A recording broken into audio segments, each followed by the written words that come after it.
Cool. Yeah, let's get going. So welcome to the third guest workshop of cohort 3, or if you're here for the community event, welcome back cohort 1 and cohort 2. Today we're really kind of privileged to welcome Matthew Dicks, author of Storyworthy, world champion storyteller. Everything relates to stories that Ali always goes on about. You've probably heard his name thousands of times. You've probably heard the book Storyworthy thousands of times, as I've already said. So Matthew probably doesn't need any more introduction, as lots of you probably know already who he is. I'm sure he will give a brief introduction himself. We might have time for some questions at the end. Otherwise, it's going to be over to Matthew for a presentation. I don't think there needs any more introduction. So yeah, Matthew, over to you.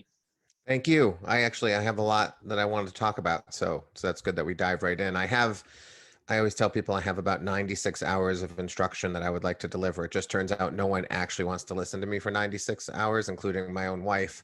So I dispense it in small amounts at a time. So I'm going to try to give you as much as I can today. I'm going to talk about some of the things that are actually in the book. So if you've read the book, it'll be a bit of a review.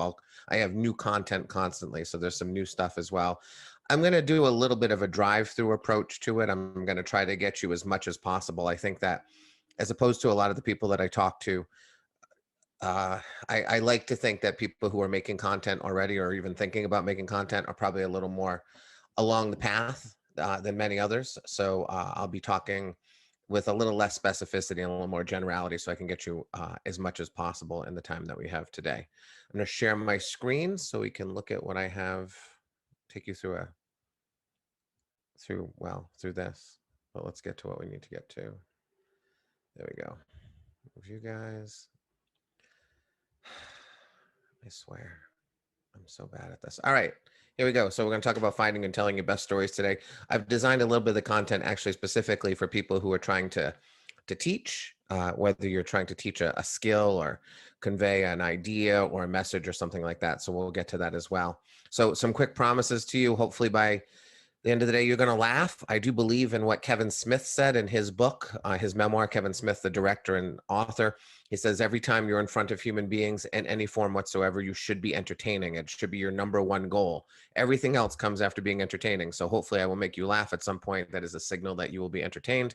I do believe that. I do believe that if you're not being entertaining, you're sort of wasting everyone's time. I'm an elementary school teacher in addition to the many other things I do. So I have been through hundreds and hundreds and hundreds of hours of professional development. And I'm here to report that most people in the world do not think they should be entertaining while they're teaching something. So if you're not thinking that you should be entertaining, that is the most important lesson I'm going to teach today. You should now log off and go think about being entertaining because it is the most important thing. So hopefully I'll make you laugh. Hopefully I will entertain you. You'll be a better storyteller by the end of the day. I promise you that. I can turn very bad storytellers into competent storytellers very quickly. There's a principle called the Pareto principle. If you're not familiar with it, it essentially says that you can get to 80% proficiency in anything with 20% of the time invested. And then in order to get from 80 to 100, you have to invest that other 80%. So in other words, you can make a lot of growth quickly. The growth from good to excellent requires an enormous amount of work, but I can at least get you to a B-. And if you're better than a B- already, you're gonna be even better. Most importantly, you'll have some clear, easily implementable strategies that you can begin using immediately today, whether it's personal or professional, which is one of the great things about storytelling. One of the fantastic things is I'm often teaching storytelling to corporations. And the reason I get so much buy-in is because the person who I'm working with, the marketer, the salesperson, the CEO, all of those people who I am working with at that moment, they also recognize, or I get them to recognize, that storytelling can just help you professionally and personally. It can make you a more entertaining person. I teach storytelling for things like dating. People realize if I can tell a good story on a first date, I can get a second date. And that second date might become a third date. Like, it just makes you a more interesting and a better human being. So whether you're going to use this in your professional life or your personal life, I think it's going to help you a lot. Here's just a list of some of the clients that I am currently working with in terms of storytelling. I think it's important to see, just because I like to let people know that this is sort of not a niche thing. This is not something that certain small groups of people are using on a daily basis. I work with all of these organizations right now, large tech companies and advertising companies, hospitals, attorneys, many, many schools. They've all sort of come to the idea that if we can send a clear message, if we can get people to believe in what we're saying, if we can be entertaining while we're doing it, we're going to make a lot of progress. There's also clients like this that I'm working with, which are a little more interesting to me. Things like Santa Clauses. They realize that if they can tell little children funny stories while those children are sitting on their laps, then they can get more kids to sit on their laps. They can make more money per hour by getting more kids through the line. I work with lots of members of the clergy. I work with people who are looking for dates. I work with grandparents who are terrified that their grandchildren are never going to listen to them and they will eventually die having never told their stories. All of these types of people. I have so many boring husbands sent to my workshops by wives who say, please teach my husband to tell a better story or to just shut the hell up, one or the other. So whoever you are, whatever reason you've come here today, that every day I could add a new item to this list. The people who come who have discovered that storytelling is going to be helpful to them, and it will be helpful to you too. And why? Lots of these things I suspect you already know, but I'll tell you, storytelling improves your communication 100%. You remember stories. Nobody in the history of the universe has ever said, please, let's watch that PowerPoint deck one more time. It was so awesome. No one has ever wanted to see a PowerPoint deck a second time. But I suspect that you have a movie that you have probably seen 10 times already. And if it comes up on the television and you happen to be watching, you're likely to pause and continue to watch that movie, even though you know every beat of the movie, you might know every word of dialogue. You're still in love with the story because stories are what live inside us. They are the ways that we have genetically learned material. It is the way our ancestors conveyed to our other ancestors, like, that is the lion, it will kill you. That is a bush, it's poisonous. This is the way that we have developed over time. So it's the best way to communicate. It also establishes enormous connections with people, whether it's an audience online or in person. I am the bearer of more secrets than you could ever begin to imagine. I was performing in New York just before the pandemic, and I told a story. It was just a story that expressed some vulnerability. We'll talk about that today. And as I stepped off the stage, a woman came up to me. She grabbed me, she pulled me in close, and she whispered to me, without even introducing herself to me, she said, every time I go into someone's house, even my own mother's house, I have to steal something.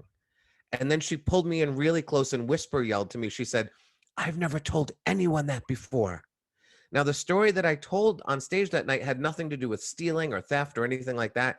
It was just me as a vulnerable human being saying something most people don't like to talk about, whatever it was. And then this woman, this 40-something woman who's been plagued, obviously, with mental illness for her entire life, chose me as the person she wanted to share with. That's the power, that connection you can have. 5 times in my life, 5 times I have stepped off the stage and a woman has spoken to me about her miscarriage. And in all 5 instances, I was the only person she had ever spoken to about her miscarriage. The first time it happened, I was shocked. It was in New York again. I ran out to my car. I called my wife at the end of the show. I said, you're not going to believe what just happened. And she said, I believe it. My wife had a miscarriage. She told me when you have a miscarriage, you can't help but blame yourself. Even though you know it's not your fault, you still feel like it's your fault. She said, oftentimes when you have a miscarriage, people don't even realize you were pregnant. So now you have to go to your friend and say, I used to be pregnant, but now I'm not. And that is an awkward way to have a conversation.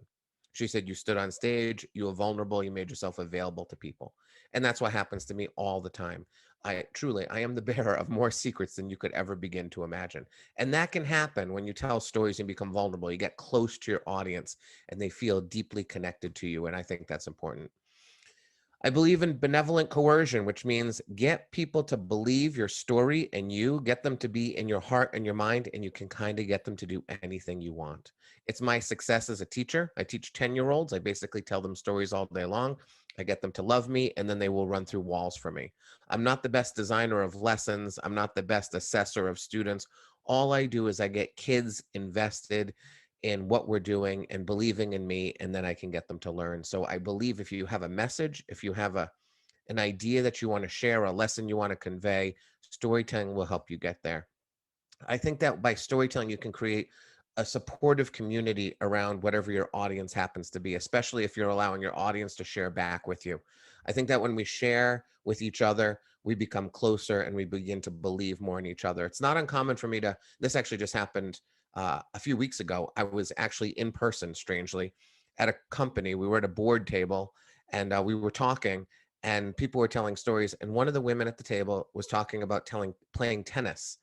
And another woman on the other side of the table who she'd been working with for 2 decades said, you play tennis? I play tennis. Now, they'd been working together for 20 years, but they had never taken a moment to sort of share their lives with each other. And suddenly they discovered they had something in common. And the more you do that, the more community you can start to create in your organization. These last two don't really have to do as much with audience, but they have to do with you. I believe that in finding and telling your best stories, you can begin to start to understand yourself better. I think that's an extremely powerful thing. The more I mine my life for stories, the more I craft them and think about them, the more I start to understand the things that I did not know about myself. And it helps me enormously. Many times it's things my wife already knew about me and she didn't bother to tell me. I have to figure out for myself. But it really has helped me a great deal. And then this last one has meant a lot to people, especially recently, because I'm talking more and more about it. It's in my next book. It's the idea that by finding and telling our stories, it's very healing. I've had a life that's been sort of full of misadventures, we'll say. Twice in my life, I have died, and paramedics have brought me back to life through CPR. I was arrested and tried for a crime I did not commit. I was homeless for a period in my life. I was the victim of a horrific robbery involving guns and torture and really terrible things. And what happens is my homelessness, for example, was the result of a family who threw me out when I was 18 and friends who were unwilling to help me. And that was a hard thing for me to deal with for a very long time, knowing that my family didn't want me and my friends chose not to help me. And then one day I decided to tell that story of my homelessness. And something sort of magical happened. In telling the story, first, I turned it from something that sort of infected my whole life into a chapter of my life. I gave it a beginning and an end. I also created art from it. I made something valuable and useful, something entertaining. I took a stage and I started telling that story and connecting with people and helping them deal with things that didn't feel great to them as well. It changed that homeless period of my life from something that really did sort of infect all of my life to something that infected a small part of my life. And now it had some meaning. And that is truthfully what can happen to you in storytelling as well. So, for all those reasons, that's why we are here today. Here's the good news: everyone has stories to tell. If you tell me you don't have a story, you're crazy, and I will fix that for you, I promise. You actually have a lot of stories to tell. Sometimes people will tell me, oh, I've got one great story. And I say, no, you don't. You have 100 great stories. Maybe you don't see them yet, but you have them. Every person in the world can tell a great story. There's a woman in New York. Her name is Danusha. She is from Poland, and English is her third language. And it's absolutely her third language. Her subjects and her verbs never agree. Her vocabulary is limited. But when we compete on stage in New York, she kicks my ass all the time. Even though my facility for the English language is superior to hers, it is simply because storytelling is about decision making. It's about making excellent decisions. It is not about your word choice. It is not about your grammar. It is about how you are communicating with people and how effective you're doing it. And it's all about decision making. So everyone can tell a great story. It does not matter who you are, what your language is, what your accent is. All of those things are irrelevant. I promise I can teach you to tell a great story. I have turned terrible storytellers into effective storytellers in a fairly short period of time. Good storytellers, this is true, they're entertaining, they're likable, they're attractive. It is the way to get people to like you by telling a great story. I'm one of the worst golfers that there exists on the planet.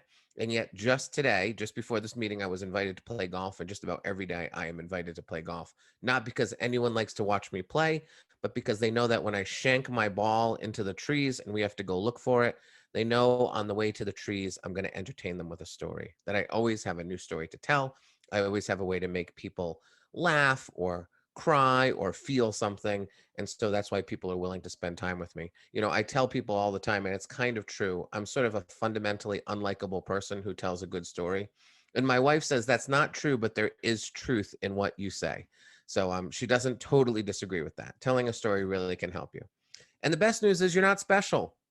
So often I talk to people and they say, I know you say everyone can tell a great story and everyone has great stories, but I'm the one who doesn't. And I always say, no, you're not. You're not that special. You're just like everybody else. If I can teach 10,000 people to find and tell great stories, you are no different than those 10,000 people I've worked with before. So please don't think you're special in any way. You all have stories to tell. It is not a complicated thing, I promise. I'm going to talk a little bit about finding stories, but mostly today I'm going to talk about crafting great stories. But I'm going to give you some of the tricks that I use to find stories. I think that the best storytellers in the world are the people who have the best stories to tell. In other words, the most stories to tell. When I started storytelling 10 years ago, I'm actually coming up on my 10th anniversary in July. I had a list of about 20 stories to tell. And they were all sort of those crazy things that had happened to me, those, homeless moments. My house caught on fire when I was a child. I got pulled out of the house by firefighters, all these crazy things that have happened to me over the course of my lifetime.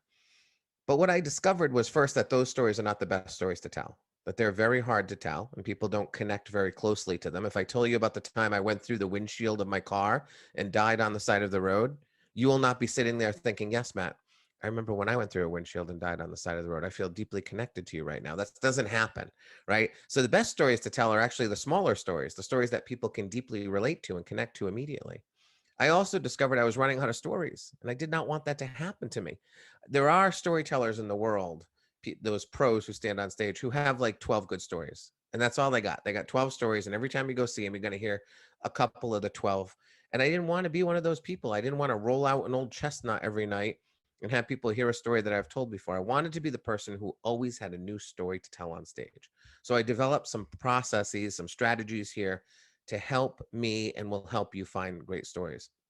And the work that you do in the attempt to build audience to connect with other human beings, I believe the most valuable thing that you have is content.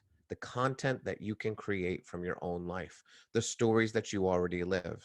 If you know anything about comedy writing, for example, if you were ever a person working on a television show, especially a comedy show, you'd be in a room with 12 or 15 writers. And most of the stories that you see on television today, when you're watching a sitcom, those are stories that are derived from the lives of the people who sit in the room. They will sit there and they basically spill their guts and they take what you have vomited onto the table and they take it off the table and they turn it into the storylines that appear in television shows that we see today. The novels that I write, I've published six novels so far. They're filled with stories from my own life, manipulated, changed, heightened, shifted to new locations, but essentially the work that I do is mining the content of my life, paying attention to the lives of other people, and using that content for everything that I do, whether it's teaching a 10-year-old how to do long division, whether it's teaching my son how to play baseball, whether it's one of the many TEDx talks I've done where I want to share an idea, but I'm going to use a story to help me do that, or whether it's like getting my wife to fall in love with me, literally through storytelling. She would tell you, I fell in love with him not because of the way he looked. For God's sakes, it was not that. It was the way he told a story and the willingness to share his life with me. That is how she fell in love with me. And so finding stories is the most important thing you can do.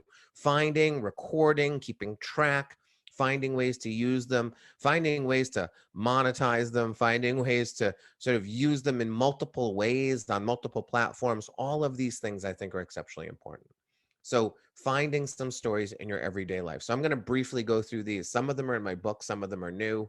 I don't know which ones are in the book for sure. The first one's in the book for sure. It's the most important thing I have to say. I've actually done a TEDx talk on homework for life. So if you just Google the phrase homework for life, you'll be able to watch my TEDx talk. So I'll talk briefly about it today, but you should go watch the TEDx talk. I've trademarked the phrase actually only so that I could go through the trademark process to figure out what that's like. It's not worth it. It's never, ever worth it. Trust me. But if you just Google the phrase homework for life, you'll find my TEDx talk and you can watch it. But I will take you through it a little bit and talk about some of the things that I'm doing today to find stories in my everyday life. So first, homework for life. This is the simplest, the most important thing you can be doing for yourself if you wish to gather an audience, if you wish to get attention, if you wish to share ideas. Essentially, what I did about 9 years ago now, as I started to run out of stories and I started to panic because I thought I wasn't going to be able to be on a stage anymore, I gave myself this homework assignment. It's a homework assignment I gave to myself first. I now give it to you. It is a homework assignment that if you take it on, you will do it till the rest of your life, till the day you die, which is my plan and which is the plan for thousands of people all over the world who now do homework for life on a daily basis. It's simply this. At the end of every day, although if we're honest, it happens during the day for me now, but let us say at the beginning, it was at the end of every day, I sit down and I ask myself, what is the most story-worthy moment that has happened today? What is the moment that makes this day every different than every other day? The truthful question I really ask myself is, if someone kidnapped my wife and children And they said, we will not give your family back until you tell us a story about something that took place over the course of this day. What would that story be? Which forces me to choose something even on the days where nothing happens, on those boring everyday days where it seems like there's nothing special at all. Even on those days, I ask myself, if I was forced to tell a story, what would that story be? And I write it down. I don't write the whole story down because that's insanity. Nobody has time for that. You will quit it. I want the Homework for Life project to be something like brushing your teeth. You would never skip brushing your teeth, I hope. And so you would never skip doing Homework for Life. And so what I did was created this spreadsheet. 2 columns. There's a date column on the left, and across the B column, I stretch it across to the edge of my screen. That is where I write my story for the day. The moment that I have that I want to remember forever. The moment that might become a story someday, it might not. Many of the things I put in my Homework for Life are never going to be things that I'll tell on a stage or something that I'll use in a blog post or in a book or anything like that. But I force myself to do it every single day. My goal was 1 new story a month, 12 new stories a year. I thought that would be miraculous. What happens instead is truly incredible. And it is not just me, it happens to every person who engages in this process. I developed this lens for storytelling, this eye for storytelling that I have never had before. I developed the awareness that stories are lying all over in our lives and we just don't see them. And then the real tragedy is sometimes we do see them and then we leave them behind like they're worthless. That is the way essentially we live our lives. We walk through our lives and people say meaningful things to us. They say things that hurt and help us, inspire us, cause our hearts to soar or our hearts to sink. We look at something new, we see something interesting, we see beauty or ugliness, and then we leave it behind. We will walk down the street, pick up a quarter like it's worth something. In the middle of COVID, we'll pick up a quarter, put it in our pocket, and yet we will take the moments of meaning in our lives and dispense with them completely. And that is truly how we live our lives. My buddy Benji, my best friend for the last 30 years, he just sent me a pile of letters that I wrote to him back in the 1990s when I was right before I was homeless, actually. I was writing him letters because I didn't have a telephone. And I was reading the letters this morning. And the things that happened to me in 1992 that I forgot, I can't believe. I was mugged in 1992 at knife point in Washington, D.C. As soon as I read it in the letter, I went, oh my God. And it came right back to me. But until I read the letter that I wrote to my friend telling him about my mugging, I had completely forgotten about it. I asked my wife, how do you forget about getting mugged? And she said, well, your life has been a disaster, Matt. The mugging is like nothing compared to what's happened to you. But this is true. These kinds of things happen to us all the time. The things that you have forgotten, that you don't even know you've forgotten, are astounding. And so we write them down, we record them. And over time, what will happen is you'll start to see things that you have not seen before. Sometimes there'll be small things. Like yesterday, I know one of my Homework for Life moments was my kids and I left to go to the pond, the lake. We belong to this lake club. And I told the kids as they were getting in the car, they had to hurry because you never know what you might miss unless you hurry up. And when we got to the lake club and we pulled in, as we were riding around the lake, a mother deer and 3 baby deer jumped out onto the road in front of us. And they just sort of stood in the road and almost like danced for us for a minute. They just stared at us and danced around. It was beautiful. And then they disappeared into the woods.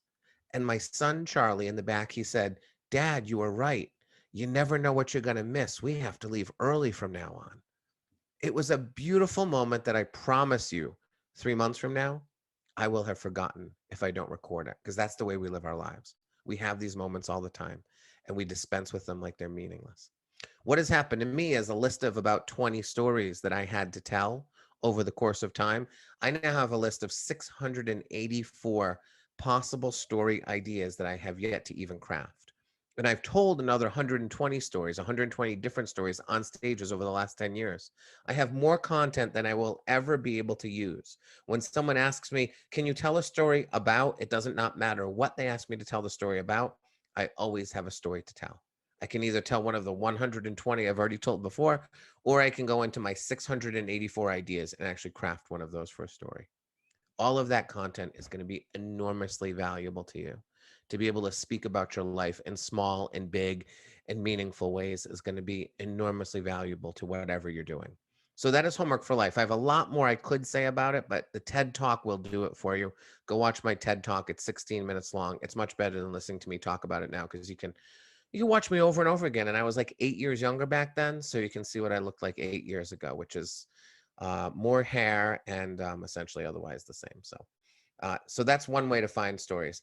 This next one is called First, Last, Best, Worst. It's the idea that we have lost a lot of our stories because we haven't taken the time to record them. And so this is one way to recover them. This is a little sheet I use. I used to play this with people all the time. Then they got sick of playing with me. So now I have to play this game by myself. But essentially the way it works is if you look at my sheet here, I've got a subject line and then first, last, best, worst. If you were to play the game quickly with me, let's say in the subject line, I write the word kiss, right? So imagine for you, the subject is kiss. The question I would ask you then is, what is your first kiss? And you would write that down. Hopefully you remember it. Mine was Laura. So I write the name Laura in the box. What's your last kiss? My last kiss was actually Charlie this morning. He's at the lake right now with my wife, and he kissed me before he left. My best kiss, it was probably Laura, but I will also add Alicia, my wife, because I do not want to be killed. You can put more than one thing in a box because it's your game. So I'll say Laura and Alicia. And my worst kiss was a woman named Sheila Mangano who couldn't kiss. And as an 18-year-old boy, I broke up with her because she was a bad kisser. Right. So that would be kiss. I'll do a couple more. You can fill them in if you want. Why don't we do if you did teacher, for example, teacher, your first teacher. For me, it's my kindergarten teacher, Mrs. Dubois. Right. My last teacher, and teacher can be whatever you want to think of it as being. I guess my last teacher was a college professor. I took a class a couple years ago. He had an enormous goiter, if you know what a goiter is, on the side of his neck. Enormous, like the largest thing I've ever seen. And he never acknowledged it through the whole class, which I thought was kind of weird, you know? Like he walked in with like a second head almost on his neck. And if I were him, I probably would have said, like, this is John. He's going to be with us all semester. He just ignored it like it wasn't there. I thought that was not the right decision. He was the last teacher I had. My best teacher, I'd probably have to list a bunch of them. My French teacher, my math teacher in high school, Pat Sullivan, a college professor, Jackie LeBlanc. I'd list as many as I felt were best. And then my worst teacher was Mr. Morin, a science teacher in 6th grade who insisted that you raise your dominant hand. And so I'm left-handed, but I always, for some reason, raise my right hand. So I used to get in trouble for raising my right hand. He also had a Hitler mustache, just the little square on his, you have to question anyone who thinks the Hitler mustache is a good idea ever anymore. Like it might've been fashionable at one time, but it just doesn't work anymore. So that was Mr. Morin. He was my worst teacher. So you'd go on, you'd fill it in. You can fill in almost anything. I often use easy prompts in workshops like this. So I would give you things like your pet, injury.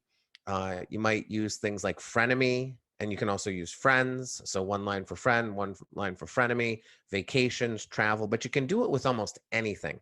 Your first, your last, your best, your worst. I'll just look at my desk here and see something that I have that I have never used before.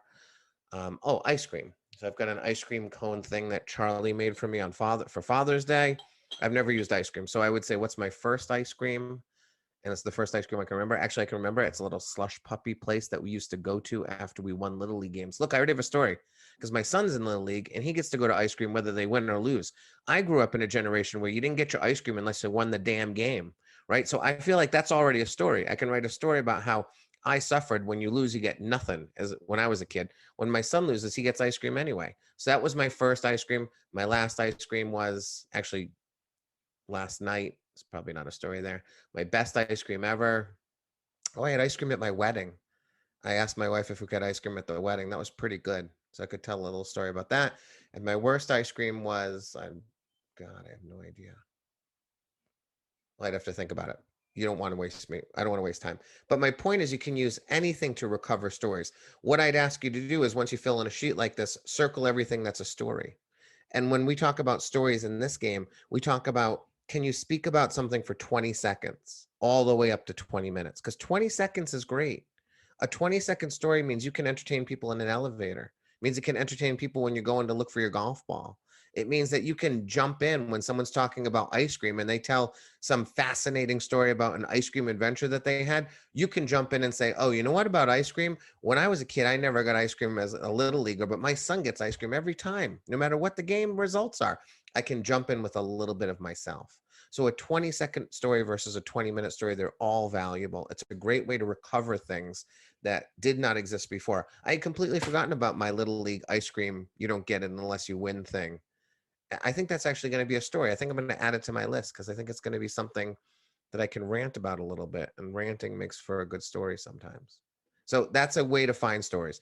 I play this game all the time. It is not an exaggeration to say, if you're a person who finds yourself in a meeting and you realize, I don't need to be in this meeting, this is a waste of time. If you're in a class and you realize this class is now killing me, if you're in the middle of a workshop, including this workshop, and you decide this workshop is terrible, stop listening and play first, last, best, worst with yourself. Find new stories, build more content so that you have something to use later on. The next one is Where Aware. I actually used Where Aware for something later on in our workshop, but essentially it's the idea that stories hide in places quite often. One of the easiest ways to find stories is to think about places in your life. I have a little list here. It's going to be in my next book. So let me just pick one for a minute and show you what I do. I will pick, I don't know, I'll pick one that I don't have. I'll pick tent, actually, tent. So tent is a word on my list. So what I do when I play Where Aware is I first make a list of all the tents I can ever remember being inside throughout my entire life.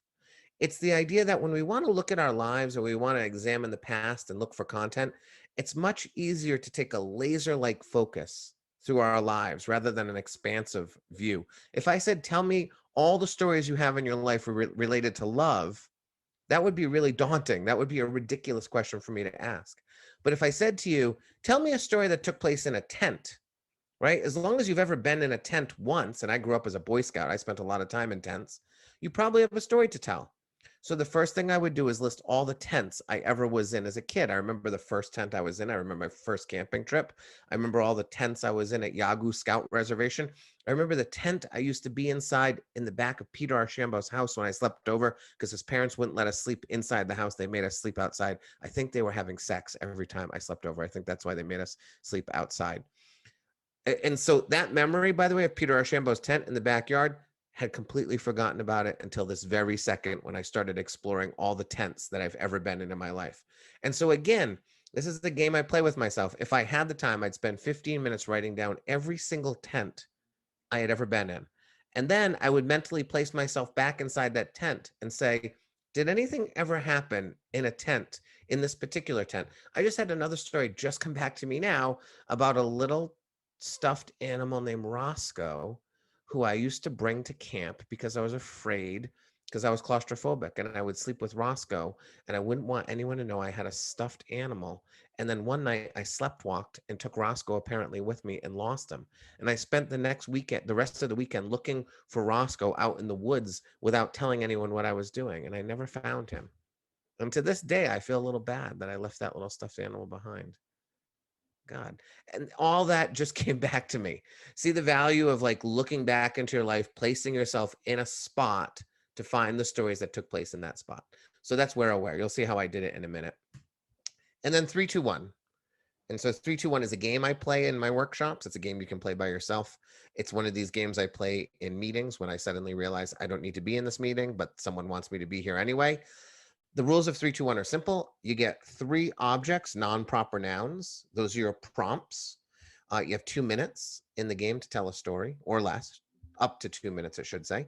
And you have 1 minute to prepare the story. This is the website that I use, perchance.org/object. It's my favorite website in the world. Not really, but it is pretty great. I'm here all the time. So what I do is if I'm in a meeting or if I'm playing this in a workshop, we're going to actually play it tonight in one of my workshops. It's improv night, my favorite night. So I put the number 3 in for 3-2-1. I click randomize, and I get jar of jam, salt shaker, and cookie jar. Wow, those are all centered in the kitchen. You usually don't get such a kitchen-centered list. Let me show you. So stick, pencil, roll of masking tape. These are the kinds of lists we get. So bottle of soda, dog, and toothpick, let's say. This is actually an easy list. In our workshop, when we play tonight or when I play by myself, I look at the list and I go, okay, do I have a story related to a bottle of soda? Do I have a story related to a dog? Do I have a story related to a toothpick? Now, this is an easy list because I had a dog. I have 50 stories about my dog. That's an easy list for me. Sometimes it's a little harder. How about this one? Light, piece of gum, and candy wrapper. I have to tell you a story about one of them, about a light, about a piece of gum, or about a candy wrapper. I've got a candy wrapper story. I can think of one. It's not going to be great. It's probably going to be 40 seconds, but I could tell it. I have a piece of gum story too. Actually, I have a piece of gum story that could probably go on for 2 minutes. It's not going to be super entertaining, but it's going to be good enough. It's a story. And do I have a light story? That sounds really easy to find a light story, any kind of light in the world. I'm not going to waste time. But this is a game that I use, and it's along the same principle that I spoke about before, which is rather than looking for stories in your life by saying, let me find a time when I had courage or fear or sadness, big, broad topics, those are hard to recover your memories because you're going to think of the same things always. If I say, tell me a story related to love, you already know all your love stories. If I say, tell me a story about sadness, you know all your sadness stories. But do you know all your piece of gum stories, right? Do you know your candy wrapper stories? Not unless I say, I want you to take the laser like pointer of candy wrapper and pierce through your whole life. Start from today and go all the way back until you can remember and see if at any point in your life a candy wrapper played a role in your life. You know, if Halloween, trash that you didn't pick up, a candy wrapper that you wrote something on. That's what I got. I got a candy wrapper with the phone number from a girl once, which just came back to me right now. And I had forgotten for the last 30 years, but now I remember 16 years old, candy wrapper, girl wrote her phone number on the candy wrapper and gave it to me. Right. Nothing came of it, except I'll tell you, you get a phone number from a girl when you're 16. It's just about the most glorious thing that can happen to you. So I remember the joy of that. And then I remember the disappointment of her saying, nah, I'm not really that interested. Never mind, on the phone. But that's a story, right? So that is another way to find content. So these are the ways that I use most often. Let me go back to my presentation. So that's 3, 2, 1. You can play it with a group. You can play it at a party. You can play it in a long car ride. My children love this game. They're 12 and 9. We played it last night at the dinner table. We play it quite often. The kids will say, can we play 3, 2, 1, please? My students, my 10-year-old fifth graders, they love the game too. No one has ever in the history of my 3, 2, 1 experience not been able to find a story with one of the 3 objects that they're given. Sometimes we use the website. Sometimes if we're in class, I just say, give 3 objects and everyone will shout 3 objects. And then from those 3 objects, you must tell a story. And again, the bar for this is low. It's 20 seconds because a 20-second anecdote is really valuable. Anecdotes are often what stories are built upon, or anecdotes are the ways we communicate and connect with people by saying, hey, something like that happened to me once. And so having all of this information is going to help you a lot. And we only give you 1 minute to prepare because I like to lower the bar. You know, I don't want you to feel like you have to perform a beautiful story. If you only have 1 minute to think of your story, we know it's not going to be great. It's probably going to suck, but that's okay. You just did a really hard thing. You got 3 random words and you found a story from your own life, a true story related to a candy wrapper. Fantastic. Amazing. That's good enough. It doesn't matter if it doesn't come out good. Spend a week, make it good, then come back to me if necessary. But we're looking for content.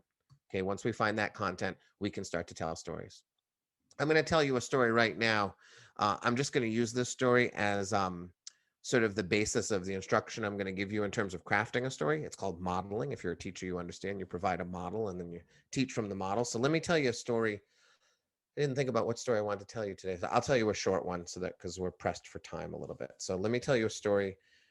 This is a pre-pandemic story. Sadly, we have to say that nowadays. So just so you know that the world was a little more normal when I was experiencing these events. The story goes something like this. How does it start? Oh, I'm coming down the stairs in my gym. I'm sort of coming down the stairs and I'm wrapping around the smoothie bar. I'm heading towards the exit. I've just exercised. I've just spent 40 minutes on a treadmill and I feel great about myself. It's this rare sliver of time in my life where I have just exercised for 40 minutes and I have not yet eaten a cheeseburger. It's this sliver of time when I kind of feel like I'm better than everyone else in the world, where I feel like I am so superior to all the people who have not exercised or who have already eaten poorly. And it is a very small amount of time when I'm going to feel this way because there's always a cheeseburger in my future, in my near future. I'm probably on my way to get a cheeseburger right now. But until I eat that cheeseburger, I feel so good about the person that I am. So as I come around the smoothie bar and I head towards the exit, a woman is coming towards me in the opposite direction. And as she passes me, I drop my keys, my sweaty hands. My keys fall to the ground. They're kind of half on my shoe, half on the floor. And the woman walking opposite of me, she bends over, she picks up my keys, puts them in my hand, and then just continues on. And I can't believe it. If someone dropped keys on the ground in front of me, I would never think to pick them up. I have a friend in a wheelchair, and if he dropped his keys, I would do the mental trigonometry required to determine, can he pick up his own damn keys, or am I going to have to get his keys for him? I can't believe what has just happened. This random stranger stopped, picked my keys up off my shoe, put them in my hand, and didn't wait for a thank you, a cash reward, a parade. I would have expected all of these things if I had done something this generous. She just kept walking. She went into that little room where she's going to get on an exercise cycle and she's going to bike to nowhere while some authoritarian in spandex shouts at her for not biking nowhere fast enough. And I'm staring at my keys. I sort of can't believe it. And I start to think about all the things that I did on this day just to get myself to this point where she did this thing for me. Before I came to the gym, I went to the grocery store to get a Gatorade. And as I was walking into the grocery store, the Boy Scouts were set up just outside the door on a little card table selling candy bars. And I hate when the Boy Scouts sell candy bars outside the grocery store because there's already better candy bars inside the grocery store. It's like putting a hat on a hat. It's like selling me crap when I can just go inside and buy something much better. So what I used to do is when I walked by these tables, I'd say, sorry, guys, I only have a credit card. And I just go in the store. But now these little monsters, they have phones that can take credit cards. So when I say, sorry, I only have a credit card, they go, yeah, no problem. So what I do now, what I did on this day was I pretend to be on a phone call. As I'm walking towards, I pick up the phone, put it to my ear, and I pretend like I'm speaking to my wife. I make it sound like it's a very urgent phone call. So as I walk by the Boy Scouts, I say, sorry, guys, I'm on the phone. I can't talk right now. I did that on this day. And then when I was done buying my Gatorade, I went out the opposite entrance and I walked all the way around the parking lot just to avoid the Boy Scouts. All they wanted was $1 from me. And I was a Boy Scout growing up. The Boy Scouts saved my life. These kids want $1 to go to camp and I didn't give it to them. And then when I got to the gym, as I was walking towards the door, I saw there was a woman coming towards the door too on the diagonal. And I realized that I was about 10 seconds ahead of her, which meant that I was going to have to hold the door when I got to the door. And I hate holding the door for people who are behind me. I feel like I'm 10 seconds ahead of you because maybe I woke up 10 seconds earlier than you. I spent 10 seconds less in the shower. Somewhere along the course of the day, I got ahead of you. Why should I allow you to now catch up to me? Like I'm beating you in life, but now I have to wait for you. I hate that. So what I did on this day, rather than holding the door, I quickened my pace. I turned that 10 seconds into like 30 seconds by hustling up so that I could slip through the door and feel like I didn't have to hold the door because I was too far ahead of her. And then when I was done exercising on the treadmill, I had to wipe the machine down, and I hate wiping down the machine. I think it's so stupid. And I don't care if anyone wipes down machines. And according to the golden rule, I should do unto others as I would have them do unto me. And so if I don't want them to wipe down the machine, I should not wipe down the machine for them. That is the golden rule. But I know I have to do it. I know there's people watching. I don't want to be hated. So what I do is I do a passive aggressive job of it. Instead of really wiping down the machine, I get a paper towel and I just kind of touch it up a little. I don't do a good job on purpose, and that makes me feel better. I did all of these things on this day, and then a woman, a stranger, picked my keys up off my shoe and put them in my hand. I stare at those keys and I think, you are a terrible person. I am a terrible person. And so I'm back at the gym like 3 days later. I'm pulling into the parking lot. It's raining. It's raining cats and dogs. It's an awful day. And the parking lot's going to be packed because it's raining, which means I'm going to have to park in the warehouse parking, the adjacent parking. I'm going to be like a wet rat by the time I get in. I'm really frustrated. But as I pull into the parking lot, I see the car closest to the entrance pulling out. I'm going to get what my kids call the best spot in the lot. I'm not going to get wet today. I'm so excited. And so as I'm waiting for that car to pull out, I see headlights behind me. There's someone behind me waiting for me to move on so that they can go park in the warehouse parking lot. And so then my eyes go from the rearview mirror down to the steering wheel, and I see my keys dangling in the ignition. And I think about that lady who picked up my keys and put them in my hand. And so when that car clears the spot and it's ready for me, I drive past that spot. I give that spot to whoever's behind me, probably a serial killer or something. But I give the serial killer the parking spot, and I park in the warehouse, and I end up like the wet rat that day. I'm not saying I'm a better person in any way whatsoever. I still avoid the Boy Scouts. I still hate holding doors for people. And I still do a terrible job wiping down equipment. I'm still really terrible and selfish in a lot of ways. But when I'm thinking about that woman, especially when my keys are in my hand, I start to think that maybe I should be a slightly better person, that maybe I don't have to be quite as selfish, that maybe I'm not as wonderful as I think I am, and maybe I should try a little harder. And that at least is a start. Thank you. So that is the story that we'll use so that I can talk to you a little bit about the crafting of stories. So moving ahead, we'll talk about story construction. The problem with storytelling so often is people don't generally know what a story is, sadly. So often in life, what people think of storytelling is really just reporting. People report on their life, but they don't actually tell a story about their life. Reporting on your life is sort of like you come home and your spouse says, "How was your day?" and you go through your day with your spouse. That's not a story. That is just reliving your work day at your spouse's expense. You go on vacation, you come back, your friend says, "How was the vacation?" And you say, "Well, on Friday we took off and we flew to Florida and we landed and we got in it," and you realize, "Oh my God, she's just going to tell me every little bit about her vacation. That's not really what I was asking." That's reporting on your life. But a story is something very different than just the stuff that happened over the course of time. A story is about one of two things. It's either about transformation, which is I used to be one kind of person, and then some stuff happened, and now I'm a different kind of person, or it's about realization. I used to think one thing, and then some stuff happened, and now I think a different thing. This is how all stories work. Essentially, they are about change over time. That goes for novels that you read, movies that you watch, television shows that you watch, and the stories that we tell. All of these great stories are about change over time. The protagonist, whether it's you or the person you're watching on the screen or the character you're reading about in the book, at the beginning of the story, they are one kind of person, and at the end of the story, they are a different kind of person. And that is what a story is. In the simplest form, it's a romantic comedy, right? If you've ever seen a movie like When Harry Met Sally, that is a romantic comedy, right? At the beginning of When Harry Met Sally, Harry and Sally say, "I hate you" to each other. We all know at the end of that movie what's going to happen, right? What's the opposite of hate? It's love. They're going to change over time. They're going to go from two people who hate each other to two people that love each other. That's essentially the formula for every romantic comedy that was ever made. But it's like that in all movies and in all stories, regardless of what you're watching. My kids and I watched a movie called Bolt the other day. It's this Pixar movie from 2009. We were 5 seconds into the story, into the movie when I paused it and I turned to my kids and I said, "This is a movie about a dog who needs to find a home and will bring a friend with him to that home, and that friend will not be a dog." And my daughter, who's 12, said, "How do you know that?" And I said, "Well, look, 5 seconds in, we see a dog. It's in a window, looking at the people going by, looking sad like it needs an owner.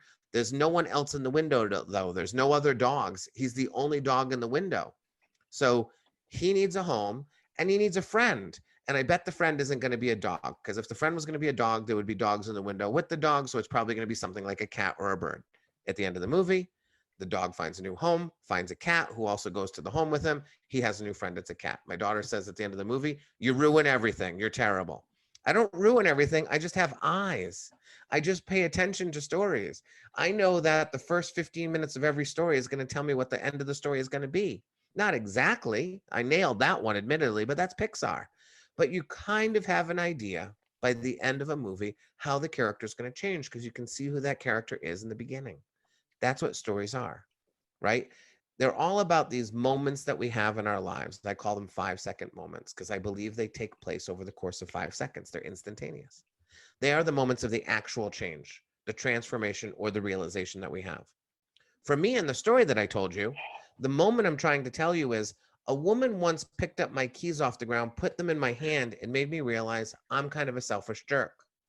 That's what I'm trying to tell you, right? I'm trying to tell you I changed over time. This moment of realization was keys in my hand. I look down at them and I go, oh my God, I'm a horrible person, right? That's an expression of vulnerability too, which is also very good.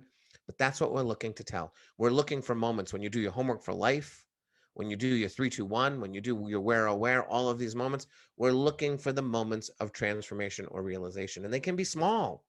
Remember, I'm a person who has died twice, been homeless, been in jail, arrested for a crime he didn't commit, put on trial, rescued from his house by firefighters. And that's the tip of the iceberg. I could keep going. There's a lot of nonsense. Mugged in Washington, D.C., just remembered it today, right? I watched a person die on a street once.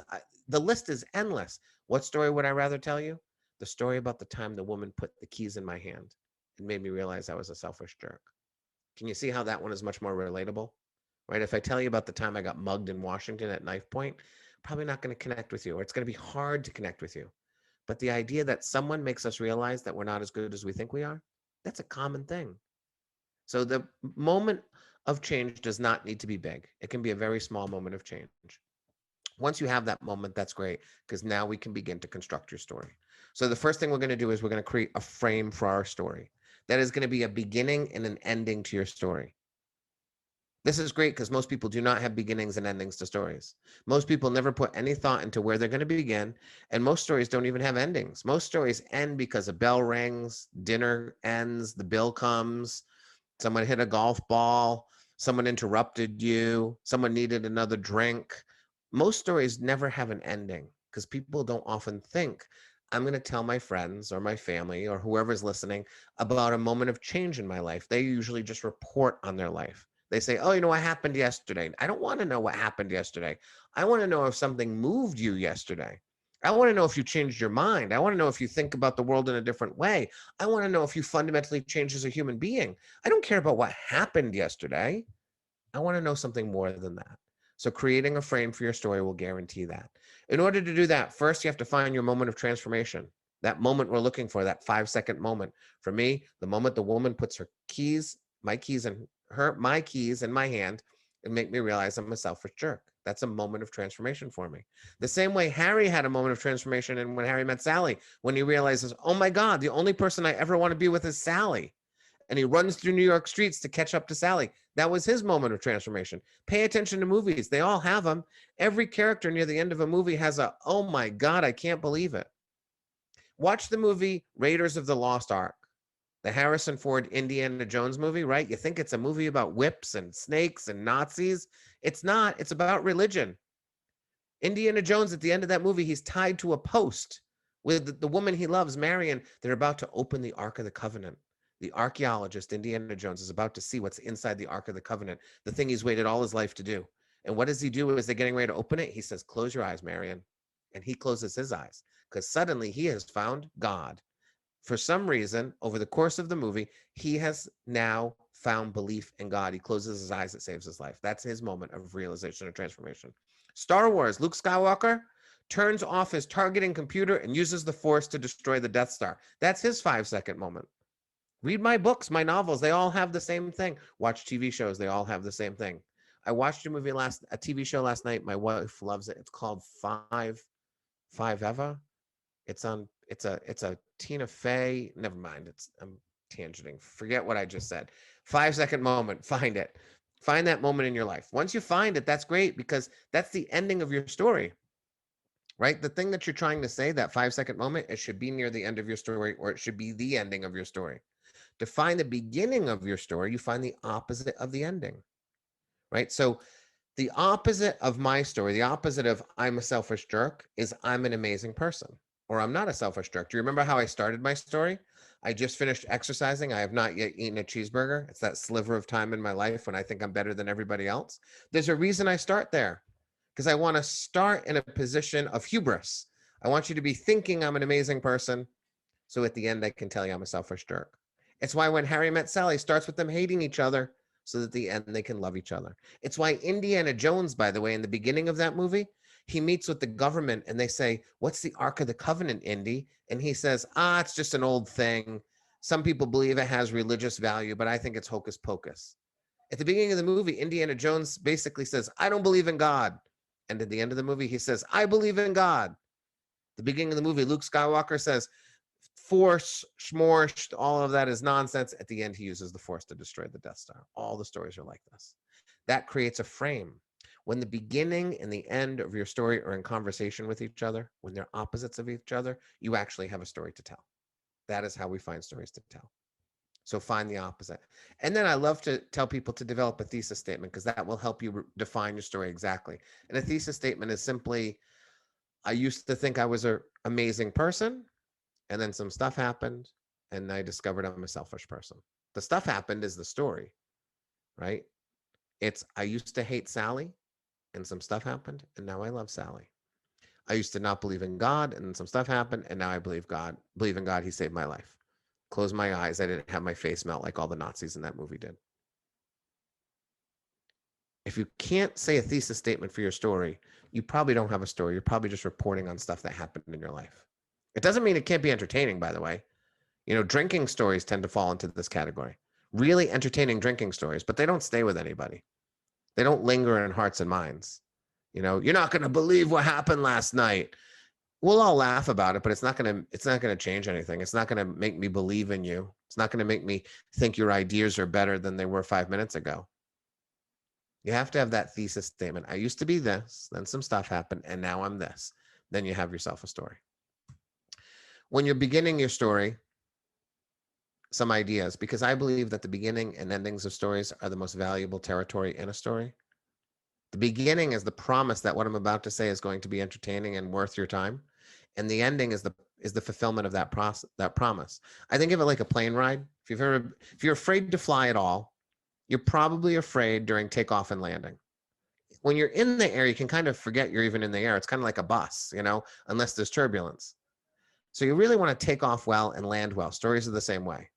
You want to take off well and land well. So to start your story effectively, the first and best thing you can do is start as close to the end as possible. And this is not my advice. This is Kurt Vonnegut's advice. In the story I just told you, I start while I'm exiting the gym. Most people would start that story by entering the gym because that feels more natural. Or they would have started the story on the treadmill, or they would have started the story wiping off the treadmill. I start the story as I'm exiting the treadmill, dropping my keys. I get as close to the end as possible. Movies do the same thing. If you've ever watched one of the Ocean 11's movies, any heist movie, any bank robbery movie, right? If we were actually, let's say that Angus and I were going to rob a casino, we would probably spend the next 2 years planning that robbery before we attempted it. But if you watch like an Ocean's 11 movie, they plan that robbery and do it in like 3 days. Why? Because nobody wants to see a movie where people plan for 2 years to execute a robbery, right? If I said, hey, Angus, you want to go watch a movie where we're going to watch these guys spend 2 years planning a robbery and then they're going to execute that robbery and we'll see if it works out, he'd say, no, I don't want to see that movie, right? We want to get as close to the end as possible. That is the best way to tell a story. So get as close to the end. Begin with forward movement. Have something happening at the beginning of your story. So often people open their stories with exposition. They feel like they need to teach us stuff before they can get the story going. But that's not how stories work.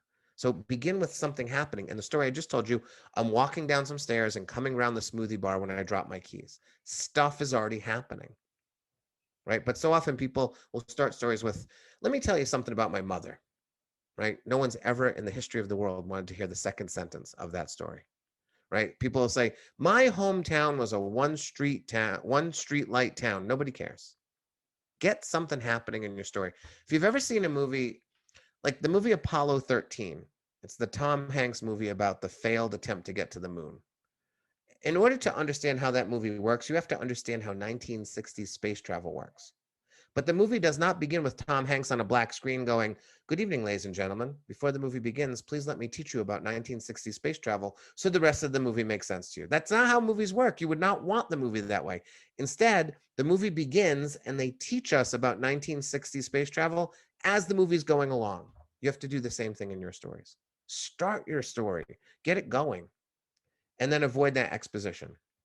Avoid telling us about the characters before you introduce us to the characters, before the characters do something. Avoid telling us about the place before you have something happen in the place. Don't teach us, tell us a story, and then teach us things as the story is going on. And that's going to change everything for you. And then the last thing you kind of want to do, if you can, is to create a sense of wonder. The idea of, I wonder what's about to happen, right? That can happen with suspense or surprise. It can even happen through humor. The idea of, I wonder what this is about, right? I wonder what is going to happen next. Those are the things we're looking for in stories. Okay. And then the other tip, so I like to say I've got the big three. I have a whole book on storytelling, but the big three are the beginning and the ending that creates the frame. And the third one is the cinema of storytelling. It goes back to where aware a little bit. How am I doing on time? I'm doing good. All right. So the cinema of storytelling is the idea of location is key. What we want to do as storytellers, whether you're on YouTube or whether you're live in front of human beings or whether you're on a podcast, when we're telling a story, what we want to do is to create a movie in the mind of our audience as best as we can. Okay, we want people to kind of forget who they are and where they are. And I believe that happens in storytelling. I believe that whether it's a movie or a TV show or even an oral story, there are moments where you forget who you are and where you are. There's moments in movies where you cry, right? If you've seen the movie Titanic, the end of that movie, Jack dies. Spoiler alert. When Jack dies, you cried the first time you saw that movie. I know you did. I don't care who you were. You cried, which is kind of crazy because that's just Leonardo DiCaprio, and you know that. You know he just got paid $5 million to float around in a tank in Los Angeles and pretend like a ship is sinking. You know he's not dead. You know he's going to be like in a movie 2 months from now, another movie. In fact, that movie is especially crazy because Titanic is about a historical event. And the characters on that boat, the band, the captain of the ship, the man who designed the ship, they all represent real people who died that night when the Titanic sank. But as those people die in the movie, you don't cry at all. There goes the band. They really did die in real life, but I don't care, right? The only people I'm going to cry about are the people who didn't actually exist ever. The fictional characters placed in the real world setting are the ones that make me cry. Why? Because we forget about who we are and where we are. For a moment, we're in the North Atlantic with Rose and Jack, and we watch Jack die because Rose would not move over and let Jack on the door. What a terrible woman she was. There was plenty of room. So we watch Jack die and we cry. We want to do the same thing in storytelling. The way we do it is to create a movie in the mind of our audience. We let them see the story. In the ideal version, when I told you the story about the lady and the keys, maybe for a minute, you forgot where you were and you saw it in your head. Hopefully you did. Now, this is not the ideal version of storytelling. The ideal version is you come to a theater, I turn the temperature up a little, I put you in a comfortable chair, maybe you have a glass of wine in your belly, I put a spotlight on me, everyone is happy, I tell a story, you forget where you are. Over the internet, a little trickier. But maybe for a minute you saw the gym. Maybe you saw me in the gym with my keys. And maybe for a minute you saw me in the grocery store buying Gatorade. You saw me coming into the gym and holding the door and then not holding the door. You saw me pretending to wipe down a machine. Maybe you saw me in the car the next day when it was raining with the car behind me in the open parking spot that I drove by. Hopefully you saw it. The way I do that is by always giving you at all times a physical location. So in that story, I'm coming down the stairs and rounding the smoothie bar. And then I'm at the grocery store. I would have told you Stop and Shop, but I think this is an audience that's a little more international. So Stop and Shop might have been something you couldn't connect with as clearly, so I chose grocery store instead. But if you were in Connecticut or New England with me, I would have said Stop and Shop. The image would have been clearer. But grocery store, you probably picked your own grocery store. You probably picked your neighborhood grocery store, which is great for me because I don't care what grocery store you put into my story. I want you to put the grocery store that you're most familiar with. That's the value of location, right? If I tell you I dropped a bowl of strawberries on the kitchen floor, you just saw that happen in your mind's eye. And you made choices you don't even understand you made. You chose whether the bowl was wooden or glass. You chose whether the floor was wood, tile, or linoleum. You can tell me whether the appliances are stainless steel or laminate. You can tell me how large the strawberries were. You can tell me the height that they fell from. You can probably tell me if this is a kitchen where people put the garbage can like out where you can get to it, or the weird people who put their garbage underneath the sink, right? You can probably tell me what's in the refrigerator. You probably picked your own kitchen, or maybe your parents' kitchen, or a kitchen you grew up with, but it doesn't matter to me. That's the value, the power of location. If I say kitchen, you can apply 1,000 adjectives to the word kitchen for me. And if it doesn't matter what the kitchen looks like, that's what I want you to do. People always ask me, how do you make your stories so descriptive? And I always say, I don't use adjectives. I use good hard nouns. Nouns like kitchen, nouns like grocery store, nouns like inside a car, nouns like the gym, smoothie bar, stairs, things that you can see in your mind, things that you already know, so that you can take your own set of stairs, your own smoothie bar, your own grocery store, your own car interior, and use all of those for me so that the story really feels so clear. My kitchen, by the way, right? You did weird things too, like you picked the time of day. Look at the window in the kitchen I just told you to picture. Is the sun out or is it dark? Right? You picked the weather, by the way, too. Look out that window again. Is it raining or is it sunny? It's crazy, all of the things that I can get you to pick for me by saying location. Now, there's other words that work too, but location is great. And location keeps the movie moving. Because if you're watching a movie, you always know where the characters are. There's no question of where is this? You always know that's a desert, that's a jungle, that's a coffee shop, that's a truck. You always know. So cinema, giving a location at all times. Tell your story in scenes, the same way movies are told. It is the power of location. One of the things I'll use for people who have a hard time with this is I give them comic book pages. And I say, before you tell your story, I want you to tell me all the locations. I want you to actually draw them into the comic book pages. And just use stick drawings, and you can write some words in. If you have a joke you want to make sure you say in a certain scene, or transition words, make sure that you can see it. I've got this. This is my favorite book of the comic books. I just got it. It's brand new. It's called the Blank Comic. It's called Blank Comic Book, really, original name. But it's filled with all these different comic book pages that match people's stories. So when people are having a hard time keeping in the cinema, I say, draw pictures of all the places first. It's a great way to remember your story, by the way, too. People who can't remember their stories, just remember the scenes. In the story I just told you, I haven't told that story in a long time, but I know it goes from stairs to smoothie bar to grocery store to back inside the gym to up the stairs at the treadmill to back down the stairs to in the car the next day. 7 scenes. It's almost always 7. I don't know why, but it is. I just have to remember those 7 places. And then I just have to tell you what happened in those places. But it actually happened to me, so it's not going to be that hard to remember, right? It might not come out as well as I want every time, but that's okay. So we do those big 3 things, beginning and endings, make sure they're in conversation with each other, that they're the opposites of each other. And then we tell our story in scenes, and that's going to work beautifully for you. Now, I asked Angus about some things that might be helpful to you, and he said that one of the things is the idea of infusing storytelling into instructional content or any kind of content like that. I work with marketers all the time, marketing agencies and advertising agencies. I work with very big tech firms on their marketing plans, infusing storytelling. And so I thought about them because I think the same principles apply. Essentially, there's 3 ways I think that you can start to infuse storytelling into your content, into whatever you're doing. So the best way is to use a first person story, to actually speak about yourself at some point. That is the best way, because the only way you can ever be vulnerable and authentic is to talk about yourself. It is impossible to be vulnerable if you're talking about fictional characters or other people.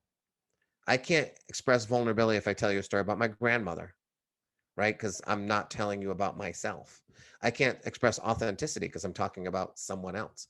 So telling first person stories is the best, because through vulnerability and authenticity, people connect with you, which is why I want you to do Homework for Life and We're Aware and 3-2-1 and First, Last, Best, Worst. I want you to find lots of stories that you can tell on your own. That is the best way to infuse storytelling into your content. So here's a good example. I'm working with a tech company, and this woman, this vice president I'm working with, she came up with this brilliant marketing plan, pivoted the whole company. It's a company that you use every single day. And she came up with this marketing plan that's it's already started to revolutionize the way they sell. And the way she came up with it is on a Tuesday night, on her 3rd glass of wine, she took a pen, and on a napkin, she wrote down 4 words, thinking this might be a good idea. And then the next morning when she woke up, she looked at the napkin and she realized that was it. She had discovered it. So when she's planning the marketing campaign, I say, you have to tell the story about the Tuesday night and the 3 glasses of wine. And she said, I'm not doing that. She said, I don't need to do that. I'm just going to tell them the great idea. I said, the idea is great, But the best part about it is the moment of inception. The same way we know about Newton's laws, right? You know, Newton, the famous mathematician. The only reason you know about him is because the apple fell on his head, which it probably didn't really happen. But you know, the apple fell on Newton's head and suddenly he thinks about gravity. Newton was smart enough to attach a story to his theory, which is why you know about it. There's lots of mathematicians, thousands of them. We only know about a couple. We know about the ones where the story is attached. So I told the woman, you got to tell the story of the napkin and the 3 glasses of the wine on the Tuesday night. She didn't do it. It still turned out great. But then one day she got to present this marketing plan in a lower stakes event. You know, not as many people, not as important. I said, do the napkin in this lower stakes event. Just see how it goes. It won't kill you if it doesn't work. She agreed to do it. She did it. And she called me and she said, I can't believe it. Everyone is talking about the Tuesday night and the 3 glasses of wine and the napkin. Suddenly they're remembering it in a way they didn't remember it before. Right? She included a very small story, 25 seconds long probably, but it created a scene. I was sitting in my living room, location, right? Sitting, even sitting is an active word. I'm sitting in my location in my living room drinking wine. I'm on my 3rd glass of wine, which is an expression of vulnerability. 3 glasses in by yourself, that's saying something, right? Right? In the middle of a pandemic, we get it, but you're 3 glasses in, you write 4 words on a napkin and suddenly you change the company. You can feel how that's better, right? You can feel that that story is great. It's a personal story. It's the best way to do it. If that can't work for you, you can try 2nd-person stories. You can try 3rd-person stories, or you can try a combination of them. So let me talk about each one. I chose a very mundane topic for you, doing the laundry. I'm trying to teach my daughter how to do the laundry. She's 12. She's terrible at it. It's miserable. But if I wanted to do it, right, 1st-person storytelling, teaching my daughter about laundry. Let's say I had a YouTube channel called Doing the Laundry. I'm going to teach you how to do the laundry. What I did for my 1st-person storytelling this morning is I played Where Oh Where. I put myself in every laundry room I've ever been in my life. I found brand new stories that I'm going to use on stage. I couldn't believe it. So I once accidentally started the dryer while my cat Owen was in the dryer. And I had headphones on at the time, blasting music. I almost didn't hear the cat screaming in the dryer. And I always think about, had I had this volume on my headphones been up just a little bit more, that cat would have died in the dryer. So Owen in the dryer came back to me right away. Could I use that in my instruction? Absolutely. I could just say, so then you move the clothes into the dryer. And by the way, if you have a cat, make sure you check the dryer for a cat, because one time you can feel how that's a story, right? I'm infusing a small personal story into my instruction, right? The grocery cart.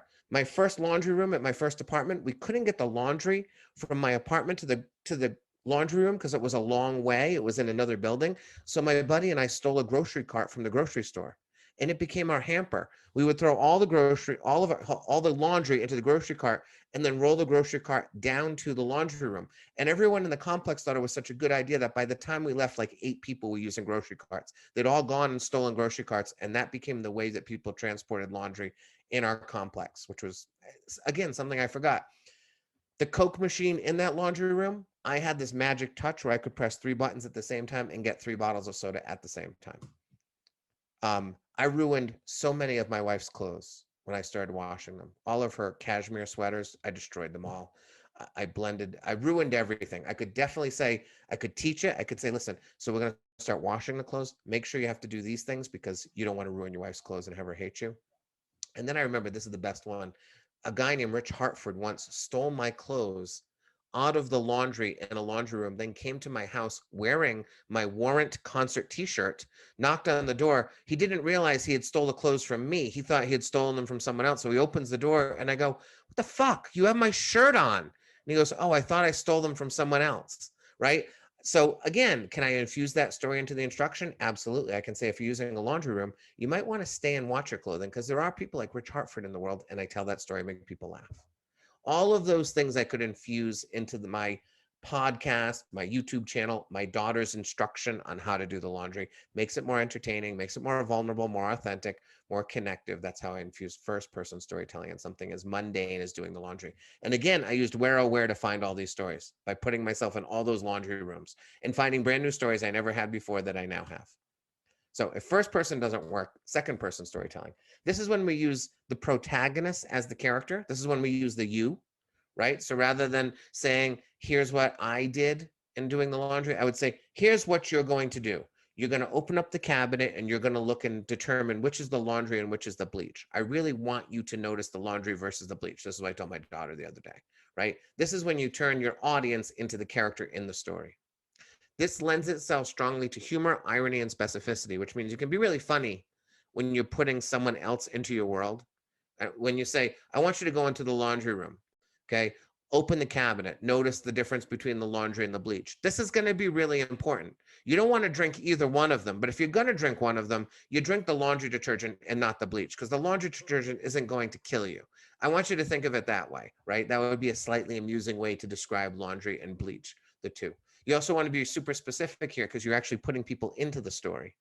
So you want to say, as you reach in to the washing machine to move the clothes from the washer to the dryer, I want you to make sure that you peel all the socks because there's a sock. Can you see that sock?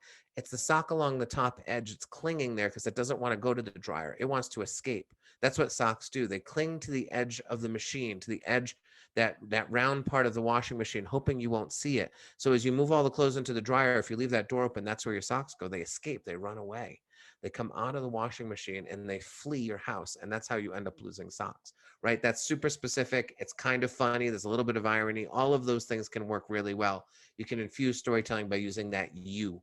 Okay. Also very, very good for step-by-step instructions. You can use it for recipes. I use it for recipes with my students all the time. Anytime you want to give someone a step-by-step instruction, sort of simple. You don't want to use the you if you're sort of like talking about how to change your life by thinking about the world in a new way. But if you're trying to teach people how to change a tire on a car, if you're trying to teach someone how to use a new computer program, it's very, very good for step-by-step. You can use the you. Okay. Also easily combined with first person. So that is the example of, I want you to see the bleach and I want you to see the laundry detergent. Make sure you separate the two, okay? Make sure you know which is which, because once I washed with bleach and boy, was that a terrible thing that happened. Do you see how I used the you, but then I immediately put myself into the story as well? And that really happened once. I once washed when I was very young with bleach rather than laundry detergent, thinking I was going to help my mom out. And instead we just ended up with a lot of really terrible looking clothing for a long time. So you can easily slide yourself into these second person stories. Okay. And then third person stories, this is what I would do with the marketing team quite a bit. So third person story is when you're going to create a world around your topic. So I'm working in a marketing campaign with a different company, and they're sort of trying to portray the way people use their product. I can't talk about them. I signed an NDA, but they have a product and they were talking about how people are using them. Actually, let's change it. I'm working with an advertising agency. They have a car commercial that I'm working on. And so the son gets into the car and the father says, he complains about something like, oh, where's your coat? And I say, can we say, where's your coat, Tim? Or Timmy, where's your coat? And they say, why Timmy? I say, well, if you make his name Timmy, he now has a personality, because Timmys have a personality in people's minds. You don't know much about it, but don't you agree that if I said, where's your coat, Timmy? Isn't that different than where's your coat, Gus? Where's your coat, John? Right? Let's say, where's your coat, Timmy? And while we're at it, can we put something on his shirt that indicates who he is as a person? How about like a little Superman? Can we put the Superman S on his shirt so that we know he's a comic book here guy? Or can we put like a weird, like a scary rock band shirt on him so that we know he's a little bit of a goth? Like, that's the kind of third person storytelling I'm constantly infusing into these things. So you want to create a world by using character creation. Give people names. Don't just say the users of our product. Say Sandy, who uses our product, right? Repetition and callbacks work really well here. I'm working with a campaign right now where there's a person named Kevin in the campaign. I've created this campaign where there's like 4 people in the office and one of them's Kevin, and Kevin's the asshole, because there's really no person. My wife and I have a joke that there are no good Kevins. Every Kevin we know is a bad Kevin. So callback and repetition means every now and again throughout this campaign, through this pitch, through these 30 slides essentially that this woman's creating with me, Kevin appears as one of the employees. And every time Kevin appears, he's an asshole. He's an idiot. He's a fool. He's the joke of the slideshow. He comes back 5 times. That's callbacks to Kevin. That means we feel like we know Kevin. You might not have a Kevin in your life, but I bet you have a Kevin-like person. His name might not be Kevin, but you have that person in your office, in your family, in your life, in your friendship circle, the person who is always failing, the miserable person. So callbacks and repetition really work well when you're trying to create these worlds. So first, second, and third person storytelling, you can infuse anything with those things. How am I doing? I'm great. So next steps, begin your homework for life, begin it today.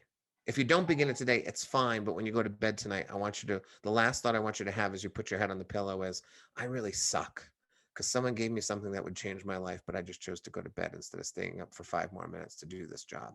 Just know you suck for the rest of your life if you don't do it, but it's fine. Just don't do it. The rest of us, we're awesome. Start crafting a story. That's always really helpful. I don't know if you've ever been to a workshop or professional development and you love the idea that you hear, and then you wait 6 weeks to use it, and by then it's kind of lost to you. That's what will happen. If you wait 6 weeks to start working on a story, a lot of the things I said to you are going to be lost to you. So start today. Think of a story that you want to tell this weekend at dinner with your friends, or visiting with your mom, or, next time you see a client, next time you're on your channel. Whatever you're doing, think about the story now. Start today. Find time in your life when you're always going to work on stories. For me, it's in the shower, riding my bike, and driving in the car. Those are the 3 times I work on stories. I force myself to do it. Give yourself a time when, every time I walk my dog, when my dog was still alive, that's also when I did it. Every time I walk my dog, I'm going to work on my story. So it gets going. Find storytelling in your area or online, because listening to stories is just as good as hearing me talk to you about stories. And then really become a listener, which means invite people to tell you stories constantly. You'll hear people say like, oh, that happened to me once. That's really them saying, I wish I could tell you a story about it. So be the person who says, tell me that story. I want to hear that story. I say it all the time. Okay. You can also, we have a podcast, Speak Up Storytelling, where we take stories apart and talk about what's working and what's not.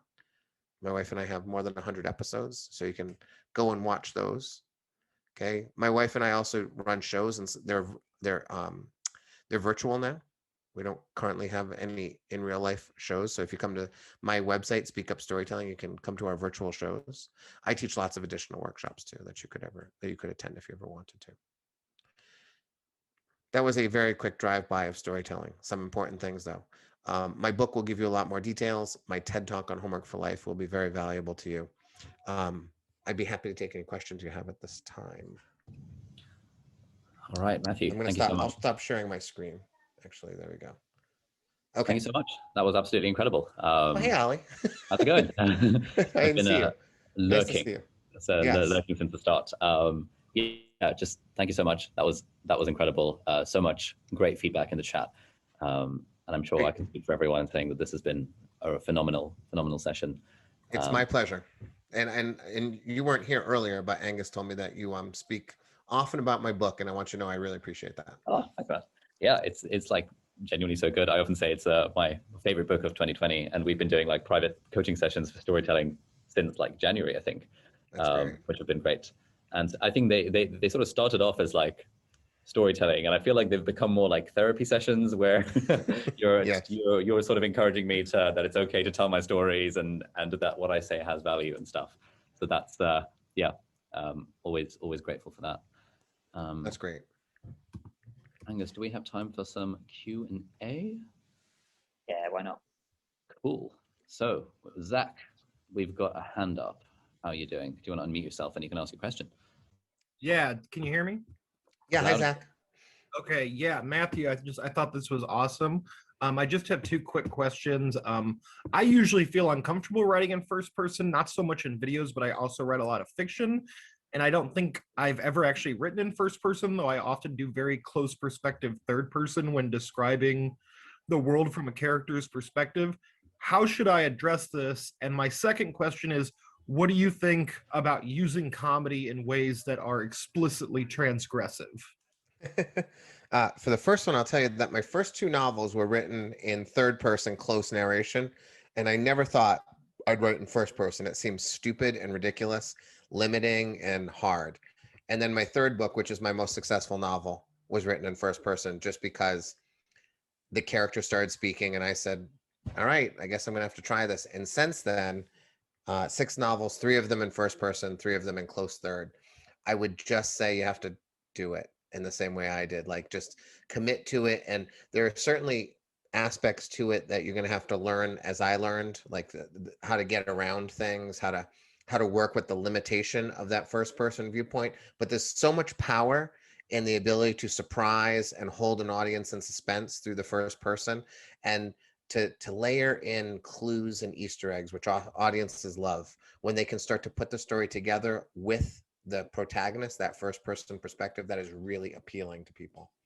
Yeah, I remember Samuel Beckett used to explicitly write his novels in like another language specifically to challenge himself, and then he translated it back to English himself. So What a jerk. I mean, honestly, what a jerk. But yeah, to the second question, I mean, like I think about like Dave Chappelle, like there is this very like comedy throughout history has been known as very transgressive to social norms, and that's actually considered like a positive and important part. So, what do you think about utilizing that, especially on topics that are like, very hot button culture issues and stuff like that? I would say that my best advice to you is I do agree that comedy should be transgressive. I do stand up myself.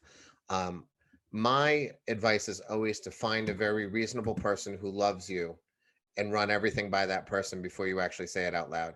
Particularly for myself as a white American straight man in the position that I have in this world, I definitely want my wife to tell me when you should not say that thing that you're thinking right now. And I just think that is an important thing, to have someone in your life who can filter you, because I think Dave Chappelle can say things that I cannot. And maybe someday I'll get to the point that I'm going to be Dave Chappelle. I suspect not. And so even Dave Chappelle, I bet, has someone who he says, listen, before I go on stage and say this tonight, what do you think? Have that person and make sure it's a good person. And then I think you can be transgressive in a way that's not going to get you in an enormous amount of trouble. Hopefully that helps. Cool. Thanks, Matthew. We've got a hand from Alice. Hello, Alice. Hello. Hey, Alice. Hey, thanks a lot for today. This was awesome. You may have kind of answered this in the last couple of points. I just want to expand on it a little bit so I understand it more clearly. My channel is I want to do interviews, and so I want to interview people around the topic of joy. And so the storytelling, I guess I'm asking them questions, and so I'm relying on the stories that they tell me. Would it be beneficial for me to have break it out, have a little anecdote that I add to that, and are just kind of some thoughts, I guess? How would you say that, make that more interesting, a thing to watch when I'm Sure. interviewing? I've worked with attorneys in helping them get information from their clients and from witnesses. And what we have discovered, I didn't know I did this. They analyzed what I did. They've discovered that I'm an excellent listener, mostly because I'm an elementary school teacher. I work only with women, and I went to an all women's college. So I just learned to shut my mouth, which was really helpful. But the other thing they noticed was that I would always offer a small anecdote, a moment of vulnerability from myself in response to something they said, and that would cause them to open up even more. So what I would say is, in the interview process, you want to get those people to share as much as they are willing, or as much as you can get them to share. And so that often means sharing a small amount of you and choosing something that expresses vulnerability. So what you want is a lot of anecdotes that you can draw on, that are things that, go as far as you want your interviewee to go as well. So I do believe getting yourself and getting your story into that interview will actually open up that interview and have the person you're speaking to be willing to say even more. Oftentimes when we're vulnerable, other people are willing to be vulnerable too. Does that help? Yes, it does. So your advice is during the interview, do that as much as I can, rather than waiting to after the interview and say have a little session where I talk about the interview and share a story then. Yeah, I think you'll get more from your interviewee, which is why you have to do things like Homework for Life, because you have to have 9,000 anecdotes to lean on at all times. I answer every question with a story, and it's because I always have a story.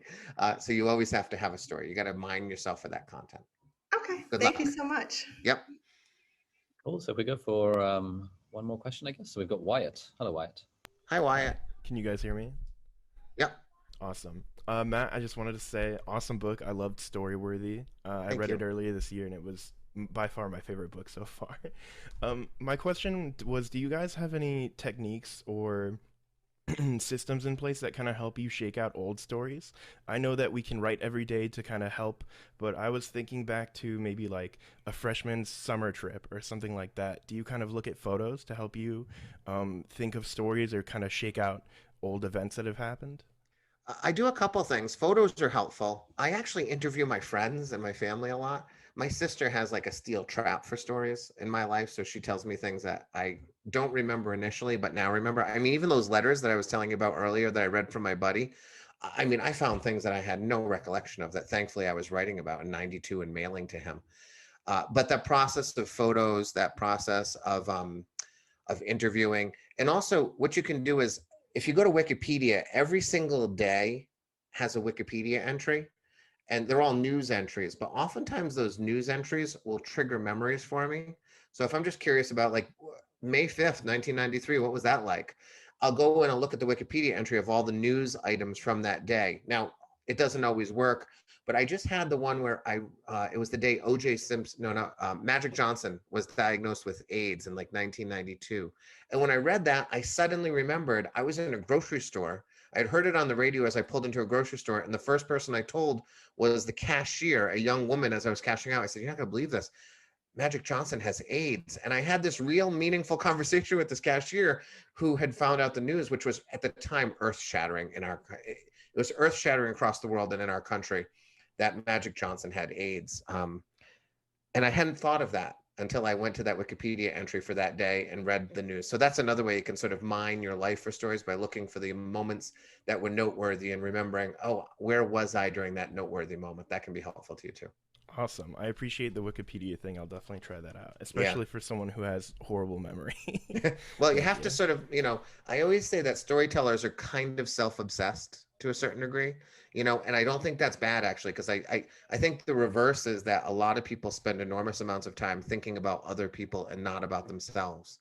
I think that's the role of caretakers and mothers, and frankly, as gendered as it may sound, women in general, I think, spend more time thinking about other people and not enough time thinking about themselves. So I'm always encouraging people, like, you deserve some of your own attention. You deserve to like say, everyone leave me the fuck alone for the next 20 minutes. I'm just going to think about myself and my life and not you. And I'm going to try to remember some stuff. And I just think we have to do that to be healthy, complete human beings. And I think a lot of times we don't afford ourselves those opportunities. I am happily a selfish, self-obsessed human being who takes care of himself very well.